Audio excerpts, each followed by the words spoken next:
एक और इम्पोर्टेंट बात, कोई वहां पे भगवान का प्रसाद अगर यूज कर रहा है दम, तो वो गलती में हो जाएगी। ठीक है, सुनिएगा ध्यान से। और कोई वहां पे छेड़छाड़ करके कर रहा दुष्कर्म,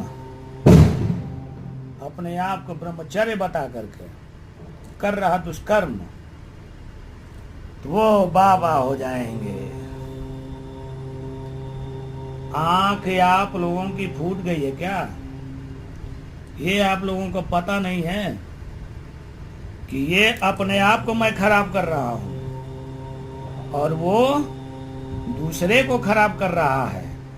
अरे गधों, जो समझ रहा होगा वो समझ रहा होगा गधा मैं किसको बोल रहा हूं। उस गधे को पाल करके जिलेबी खिला रहे हो जो आपके साथ में ही आपसे